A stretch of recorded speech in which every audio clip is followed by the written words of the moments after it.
Good afternoon, everyone. I hope you're feeling good and you're well after the couple of sessions that we already had.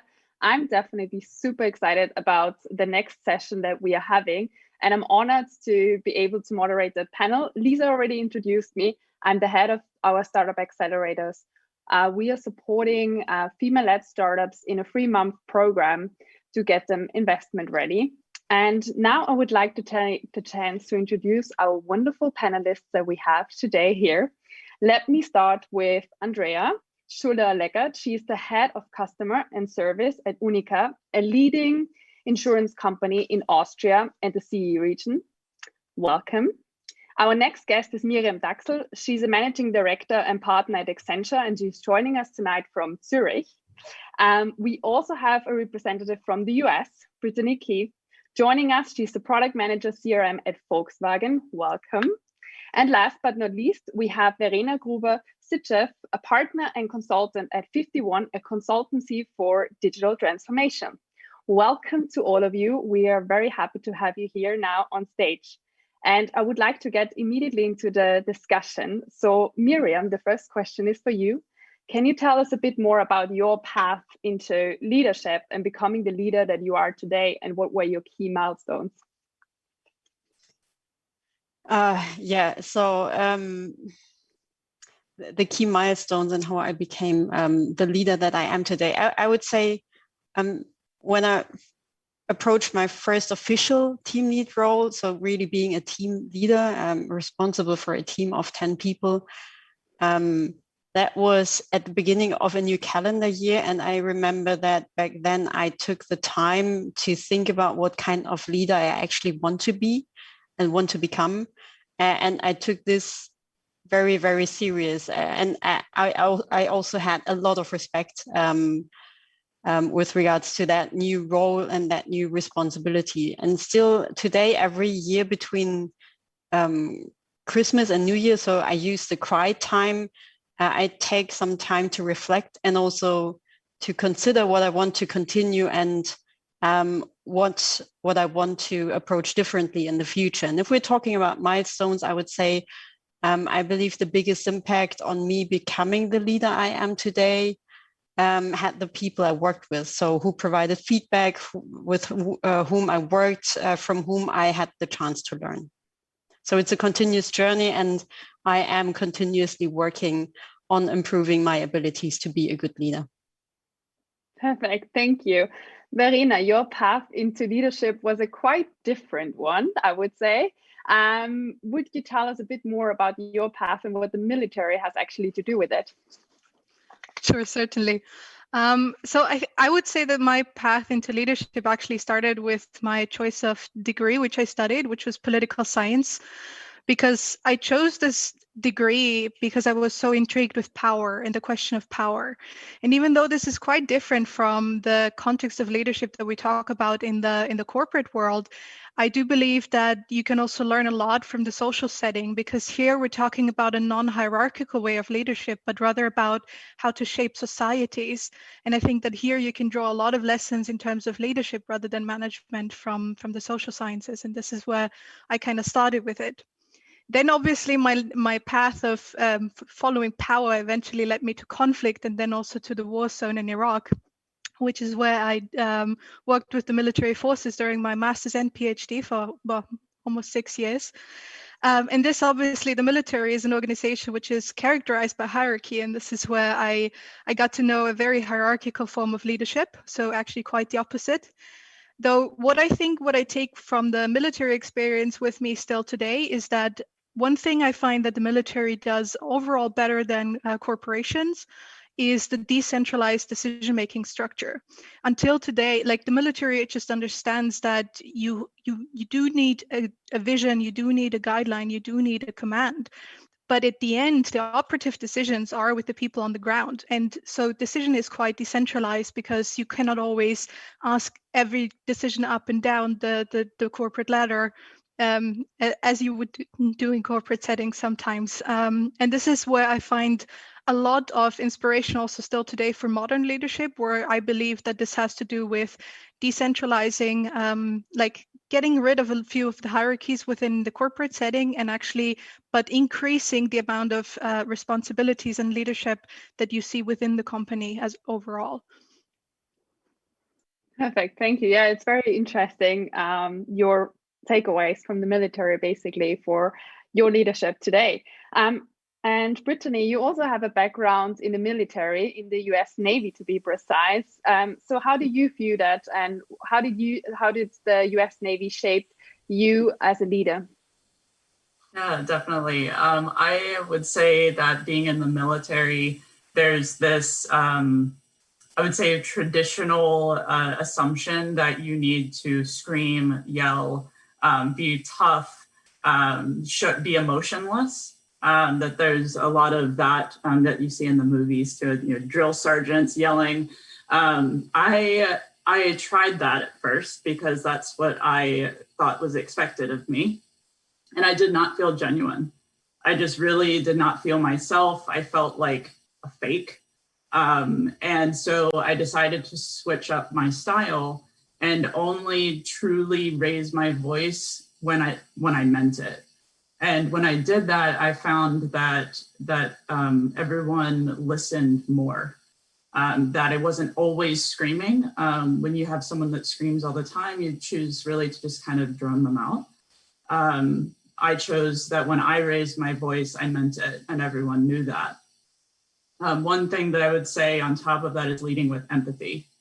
And I, just a super quick story, I had a midshipman when I was at the United States Naval Academy that would get like white knuckled and red faced and sweat when someone yelled at him. Like I almost felt like I would be punched. Like that's how much emotion he showed on his face. I pulled him aside one-on-one and asked him, are you okay? Like I just want to make sure you're okay. And I said, because I care about you. I yell at you because I care and I want you to be a good leader. And I just want you to know that, like the reason why. And he actually started tearing up. And I thought, oh gosh, what did I say?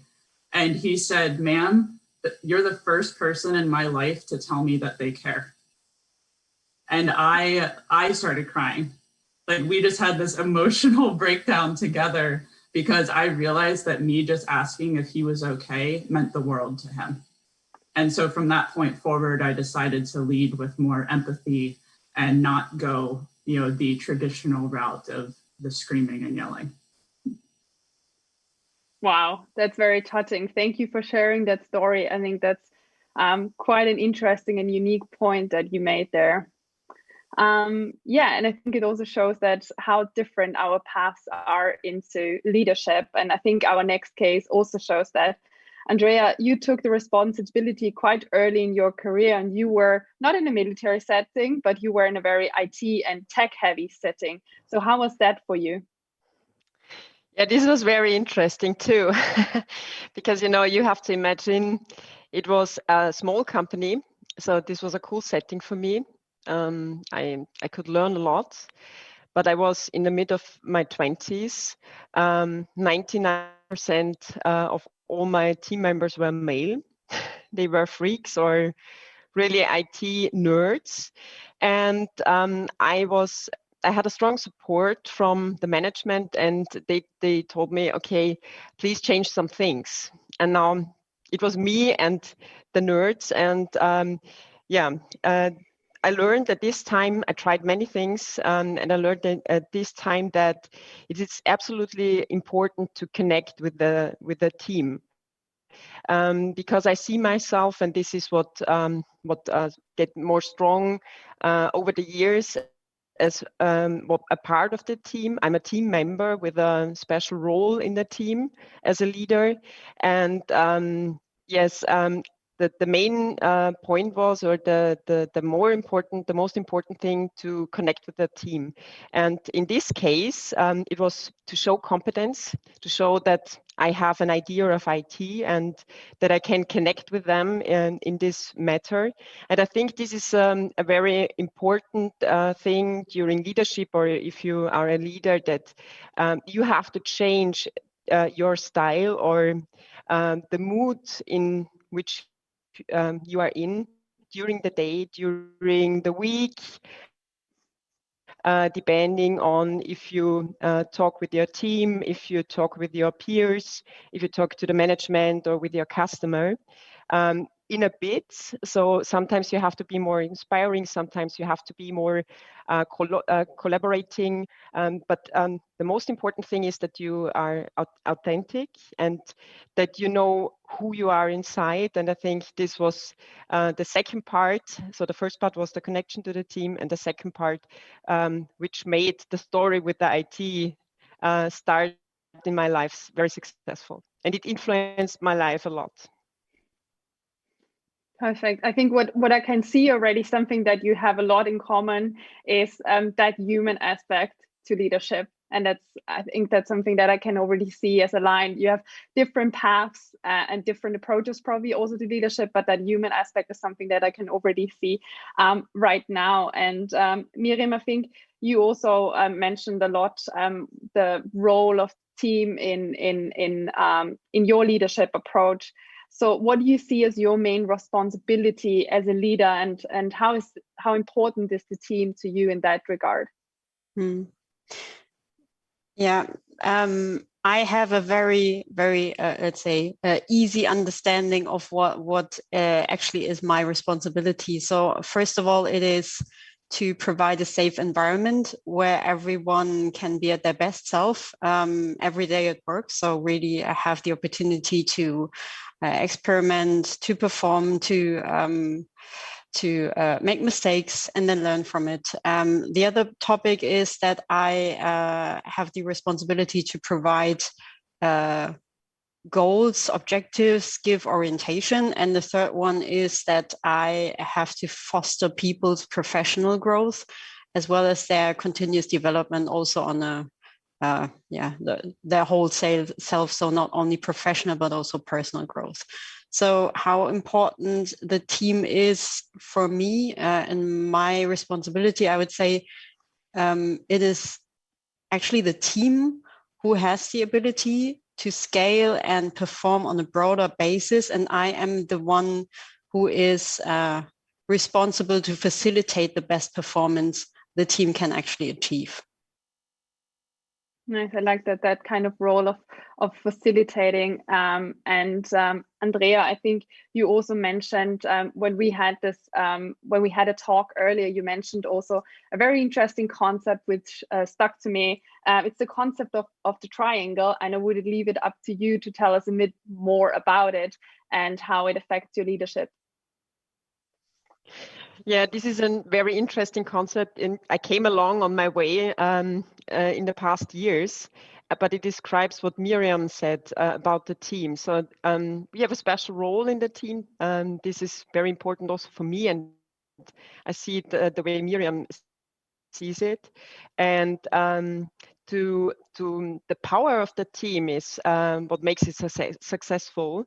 And for me, it's always the question of what is the service, or what should the team deliver, so to say. And to make the team most powerful, I have three components. The first one is the motivation, and I see my role as a leader here in giving motivation, giving visions, setting strategic goals with them together, and giving a road, or making or designing a path for them. So the motivation is one of the key factors. The second one is the capabilities. Of course, capabilities are important. I love it to have a diverse team and different capabilities, because I think it's like a puzzle, and it comes together then to a bigger good thing.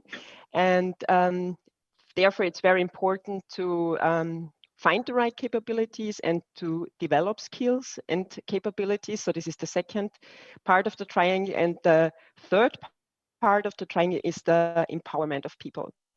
I think we are now, we reached a point in time where it's really important not only to get to work at 9 and to come home at 5, but to make an impact, to change things by yourself, not only if you are a leader, but also if you are a team member. And my role as a leader is, or my responsibility, to empower my people to change things and to make the impact on themselves. So this was the third part of the triangle. Great. Thank you for sharing. And I think you touched upon a topic that I like already as well, is like you talk a bit about the change of leadership and how it's changing a bit. And I feel, Verena, your company maybe has an interesting concept to leadership, because you don't have any hierarchy compared to what you had previously with the military. So can you tell us a bit why you chose to have no hierarchy and actually how that works? Sure, certainly. So I think I started there that 51 is a consultancy for digital transformation. And hence we orient ourselves along the digital world. And we believe that the new age of the digital is complex. And in this complexity, we firmly believe that the only way to approach complexity is with diversity. Now, diversity is not really easy. It's actually difficult to have people from all different aspects. In our team, we have exactly that too. We have people from the IT background. We have people like me who come from the social science military. We also have people who come out of fitness or psychology. So we have really a diverse team. And we believe we cannot really consult on this issue if we don't actually live it ourselves as well. So we chose to live in our company the system of holacracy. At least we implement it to the best of our abilities, and we constantly struggle with it, which are also important lessons, because we try to fail in our own system so that we can also then help our clients with their struggles more authentically as well. And in doing so I think you also, just to explain a little bit how this whole holacracy works, I think Andrea put it really nicely when she said, I'm a team member with a role. That already kind of sums up what holacracy is. So each member of us on a flat hierarchical level we're all team members who playing for the same team, but we all have our different roles and responsibilities. So in a way, we're all leaders and we're all followers at the same time. Our structure is organized along roles and circles being kind of like you can think of it like a sales circle and a marketing circle. So it's kind of like on special topics where not everybody needs to be necessarily involved. And the roles are then, some of them include the entire company and some of them include only certain circles. I can give you an example. I myself, I'm currently holding several roles, but I think the three most interesting ones for you could be that obviously I have the role to work as a consultant, which means I am also in charge of taking care of clients and supporting my colleagues accordingly. But I also have the role of being a culture facilitator. So within the company, I have the responsibility to make sure that we live the culture and develop the culture which we strive for, and which we thoroughly believe that modern leadership is made of. I also have the role diversity and inclusion, which again gives me a completely different head. And within all of my roles, I have the responsibility to look at the entire system, so as at the whole structure, at the responsibility of my individual roles. And I also have the responsibility to look after myself within this structure. So I think this is kind of how to give you a little bit of a feel what holacracy could look like, or how it looks like at 51 in any case. Nice, thank you. Sounds definitely very interesting. And speaking also maybe about how company and company culture can impact you as a leader, I would like to go to Brittany.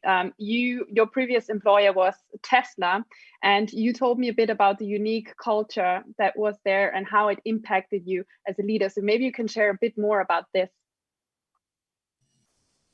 Yeah, definitely. I'd love to share more about that. At Tesla, and this is, you could search Tesla culture and find this in many news sources. But the one thing I like to specifically talk about is the flow of information. So at Tesla, there's still a hierarchy. So maybe this is an in-between of traditional sense and no hierarchy. But there's still a hierarchy, but there's also a culture of empowerment. So more, leaning towards a little bit of what Andrea spoke to, that employees are told that you can go to whoever can solve the problem.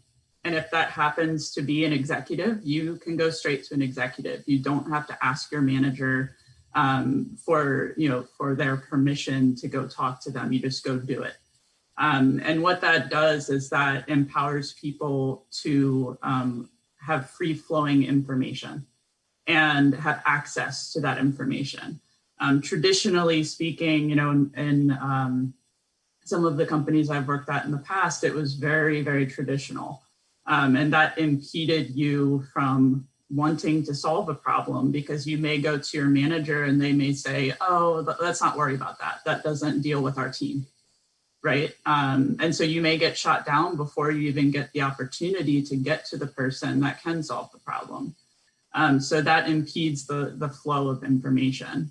And so my takeaway from that as a leader is that I had the opportunity to basically go to the source of the solution and say, can I fix this?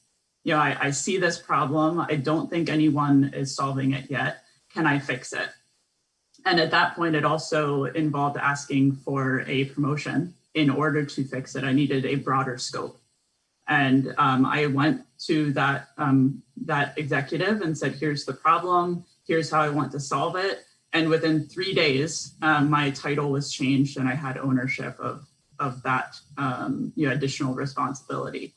So because of that, I now feel more empowered to ask for what I want and to help those that are on my team be more open with me about what they want in their career. And I think that's a huge necessity if you want progress to happen quickly. Yeah, and how do you take that actually now that you are now at Volkswagen, which maybe has a different culture now? How does it affect you now in your current situation and taking that learning? Do you still follow the Tesla approach, or how do you fit it into a probably more, I would assume, more traditional culture? Yeah, it's definitely a bit more traditional. The financial services side of the company, which is where I sit, is a bit smaller. So the company itself is a smaller number of people. So there still is a hierarchy, but I have been able to, use some of that culture from Tesla to try to share that thought of, free flow of information. And I haven't really gotten much pushback as I honestly would have expected from a more mature company. So it is wonderful to come into a new culture and actually, see that there is more free flowing information and that you can, go up 2 levels to go talk to somebody about a solution that you have. So I'm really excited to see that. And I think we'll hopefully see that happen at more mature companies in the future as well. Yeah, that's super interesting that you're saying it. And I think that would be maybe a nice takeaway also to say sometimes just try to solve the problem that you're seeing and just maybe overgo some of the ways you normally have to do it in bigger companies. Would be interesting to see how if this also starts a kind of a transformation within the company. And you also mentioned, I think, that if you were to have a problem that only Elon Musk could solve, you could directly go to Elon Musk. And yes. Elon Musk, and he's for sure for many people a role model. And speaking also a bit of role models, I think when we talk about leadership, we also have to talk a bit about role models. And Miriam, I would like to ask you a bit, what's your take on role models when it comes to leadership? Yeah, I must say when I started my career, I've always been searching for role models, to be honest. And sometimes I really ask myself, where do I find, the leadership role model, the perfect one? And sometimes I was also a bit upset, or even a bit sad that I didn't really find the role model for the leader that I actually wanted to be. But over time, I also found out that actually it doesn't need the one and only leadership role model. And anyways, to be honest, no one is perfect. So it's also unrealistic to expect that everywhere leaders are around that are the perfect ones. So I changed a bit my approach. Today I'm pretty much convinced that it is much more suitable and also much more beneficial to find what I like in others, in different people who have different strengths, and then from that take the best that I see out there, where I really find that this I would aspire also to do myself, and then try to find my own way. This is my take on role models in general. I don't think there is the perfect one. I think there are a lot of them out there where we can take specific things and then try it ourselves. And would you also take those specific things from people that are just in your team as well? So not necessarily from someone who is maybe in a hierarchy, like higher than you in a position, but also from someone in your team? Absolutely. So I also don't think that it needs an official, leadership or management role to be a very good leader. So therefore, that those two things don't really are not necessarily connected with each other. So therefore, it can be everywhere, and that's why I also take what I see with colleagues, with peers, with team members, whoever it is. Great. Yeah, there's a lot of sayings that management and leadership are two completely different things, and leadership, you don't have to be like in a higher position to actually be a leader. You can be just a leader if someone really follows you. Yeah, and since we are all women in this panel and the majority of the people joining this event are also women, I would like to talk a bit more about also the role of women in leadership. Verena, you started a female leadership program. Can you tell us a bit more about it and also why you started it? Sure. I think I need to start by saying that I didn't start a female leadership program. I started a Fee plus male leadership program, because we do believe that the future is about diversity, and diversity includes empowering women in particular, since we're still living in a male-dominated world, and that's not just true for the military. This is true in many other sectors as well. But we believe that it's not just about raising up women, it's about finding alliances between men and women, because we need to realize that the leadership style we need in the future is one which incorporates the female qualities of leading as well as the male ones. And together, this is where we have the diversity of leadership styles, which can actually lead us forward in a complex digital future. And I think the main reason why we also think that this is so important is that right now, I think we're facing a really huge opportunity. In the next 10 to 15 years, the entire baby boomer generation is going to retire. That opens up a huge lot of leadership positions, of current positions of influence in society, in the corporate world, which I think we really can take advantage of to inspire a new type of leading, a new type of thinking about how we treat the economy, our social system. Like, there's so much opportunity there. And since we still have 10 to 15 years, I think it's right now that we need to start investing into leadership, for women and men. And this is why we started this leadership program. Perfect. Thank you. Yeah, since this is such an important topic and I think probably dear to all of our hearts, Andrea, Brittany, Miriam, do you have anything to add or something, your perspective on the role of a woman in leadership? Yeah, I remember talking to Verena before this panel, and I love the idea of having these connections between male and female, because it's not only that the alliance, yes, absolutely. And I think this is key. This is key. And the unconscious bias, they have to disappear, hopefully, and to make these alliances possible. Perfect. Yeah, for me, I'll just add something quick to that. especially seeing that in the more mature companies, you often see a lot of white men in leadership. And the one thing that I'm enjoying seeing more of is just more diversity in general, women, and just general diversity in leadership. And because that makes me feel like I can get there too. And so I think by us being in leadership roles, we can mentor, the future leaders to come. Which is where we're back at the role models, right? Yeah. Exactly. Yeah.